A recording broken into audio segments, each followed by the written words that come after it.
Solution. আচ্ছা, এখন যদি 9-এর এখানে আসি তাহলে দেখো 9কে আমরা লিখতে পারি 1 × 9 আর 3 × 3 আকারে। তো 1 × 9কে দুইভাবে দুইটা সংখ্যা পাওয়া যায়, 19 আর 91।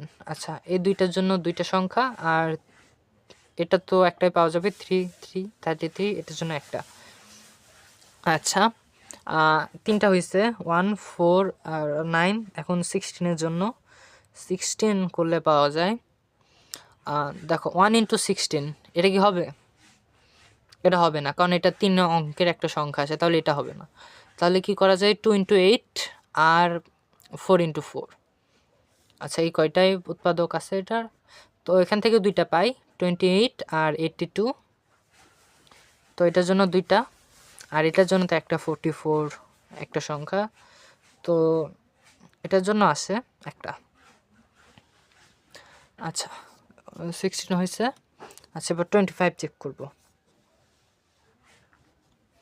25 এটার জন্য আছে 1 × 25, তো হবে না অবশ্যই। তাহলে আর কি আছে এটার? 5 × 5। দেখো এটার জন্য একটাই পাওয়া যায়, সেটা হলো 55। এটার জন্য সলিউশন একটা। আচ্ছা, এখন 36-এর জন্য 1 × 36 তো হবে না, তাহলে এটা লিখি 36, এটা হবে না। 2 × 18ও হবে না। 3 × 12ও হবে না। কী কী হইতে পারে? 4 × 9, 4 নং 36। আর একটা হইতে পারে 6 × 6, 6 6 36। তো এটার জন্য দুইটা সলিউশন, 49 আর 94।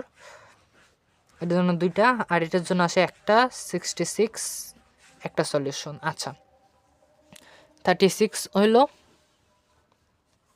এখন 49 চেক করব। 49 এটার জন্য আসে 1 × 49 তো হবেই না, 7 × 7। তো এটার জন্য আমাদের সলিউশন আসবে একটাই, 77। তো এটার জন্য একটা। আচ্ছা, এখন 64-এর জন্য আসবে 1 × 64, এটা তো হবে না। 2 × 32, এটাও হবে না। 4 × 18, এটাও হবে না।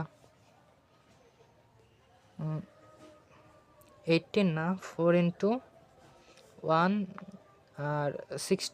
আচ্ছা, এটা তো হবে না। তারপরে 8 × 8,